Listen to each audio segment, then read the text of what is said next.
स्वागत है दोस्तों।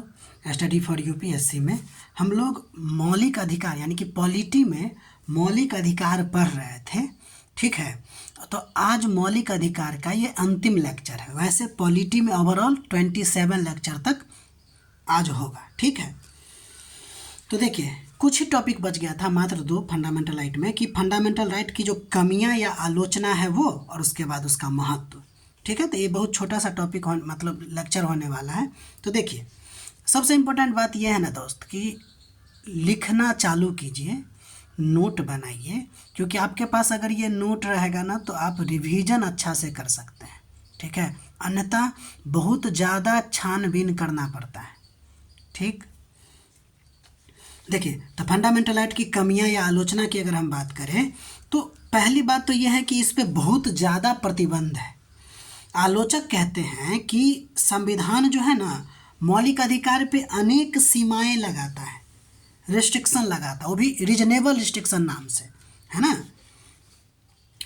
उस रीजनेबल रिस्ट्रिक्शन का डिफिनीशन भी नहीं है, तो एक तरह से अनेक सीमा लगाता है, जिससे प्रतीत ऐसा हो रहा है ना कि संविधान एक तरह से तो मौलिक अधिकार हमको दे रहा है, दूसरे तरफ से छीन भी रहा है।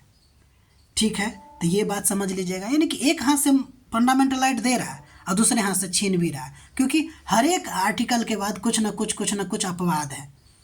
ठीक है ना, एक दो को अगर छोड़ दे तो।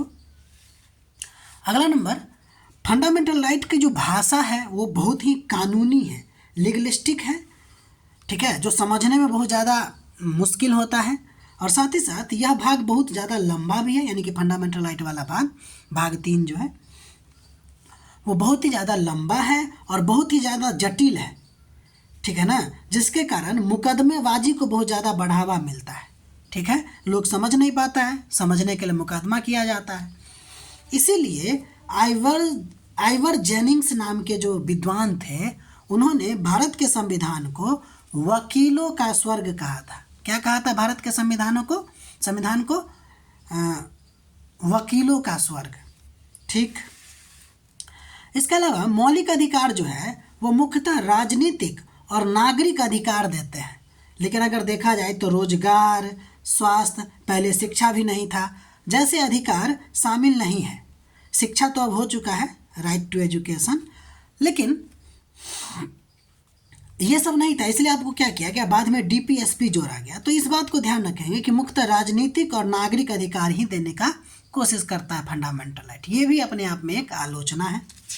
इसके बाद अन्य बात करते हैं, मौलिक अधिकार का स्वरूप की अगर बात कीजिएगा तो इसका स्वरूप इतना ज़्यादा जटिल है कि कई मौलिक अधिकार एक दूसरे से आपस में ही टकराते रहते हैं। अब इस टकराहट को दूर करने के लिए लोगों को न्यायपालिका के पास जाना पड़ता है।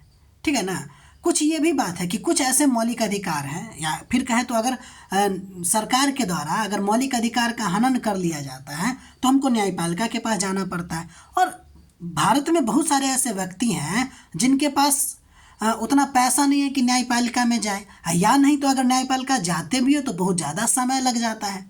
तो ये भी एक आलोचना का पॉइंट आप उसमें ऐड कर सकते हैं। इसलिए कहें तो मौलिक अधिकार आपस में इतना ज़्यादा जटिल है कि एक दूसरे से टकरा जाता है।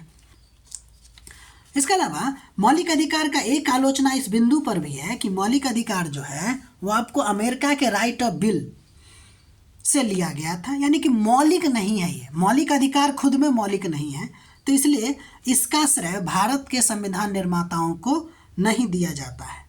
ठीक, यह आलोचना का बिंदु आप लिख सकते हैं 5 पॉइंट में।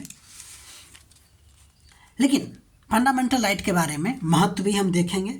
ठीक है, ये तो आलोचना का पॉइंट हो गया। महत्व क्या है? देखिए महत्व ये है कि कुछ भी हो, लेकिन फंडामेंटल राइट व्यक्ति की स्वतंत्रता का क्या करता है? रक्षा करता है।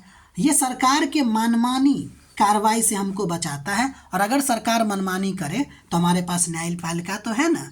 इसीलिए फंडामेंटल राइट की अगर बात करें तो यह आपको डिक्टेटरशिप यानी कि तानाशाही से क्या करता है? रक्षा करता है। पहला पॉइंट हो गया। दूसरा, मौलिक अधिकार आपको मौलिक अधिकार जो है नागरिकों को यानी कि हम लोगों को सरकार के खिलाफ आवाज़ उठाने की भी शक्ति देता है। पता है ना, अभिव्यक्ति की आज़ादी। ठीक है, तो अगर हम कहें, और अभिव्यक्ति क्या जी, स्वतंत्रता ही तो लोकतंत्र का आधार स्तंभ है, तो इसीलिए मौलिक अधिकार के बिना अगर कहें तो लोकतंत्र अधूरा है। अतः अनिवार्य है कि यह अधिकार लोकतंत्र को सफल संचालन के लिए आवश्यक हो जाता है। ठीक, तो इसलिए लोकतंत्र जो है फंडामेंटल राइट के बिना आप कल्पना नहीं कर सकते हैं। इसके बाद यह अधिकार जो है व्यक्ति के सर्वांगीण विकास, अगर कहे तो मानसिक, सामाजिक और आर्थिक विकास, यहाँ पे आर्थिक लिखना था दोस्त, आर्थिक विकास, ठीक है ना, को सुनिश्चित करते हैं। ठीक है, अर्थात यह कहे तो व्यक्ति के सर्वांगीण विकास, सर्वांगीण का मतलब क्या होता है, चहुमुखी विकास, चारों तरफ से उसको विकास हो, यानी कि मानसिक लेवल पे, सामाजिक लेवल पे, आर्थिक लेवल पे, ठीक है ना, इस सब के लेवल पे आपको फंडामेंटल राइट जो है वो जरूरी है लोगों के विकास के लिए। ठीक, ये तीसरा पॉइंट हो गया। चौथा, एक पॉइंट ये भी है कि देखिए हमारा संविधान या हमारा मौलिक अधिकार जो है वह स्वतंत्रता आंदोलन के आदर्शों की झलक है। ठीक है, और साथ ही साथ संविधान के दर्शन भी इसमें पाया जाता है, या फिर कहे तो संविधान निर्माता का दर्शन, यानी कि संविधान हमारा इस तरह से बना कि हमारे जो स्वाधीनता आंदोलन के जो नायक लोग थे या फिर कहे तो नेता लोग थे, उन्होंने जो अधिकार उन लोगों को नहीं मिला था और वो जो डिमांड कर रहे थे वो सब के सब आपको फंडामेंटल राइट में रखने का कोशिश उन्होंने किया। तो इसलिए हम कहेंगे कि स्वाधीनता आंदोलन के आदर्श उसमें झलकता है। इस तरह से भी इसका एक महत्व है।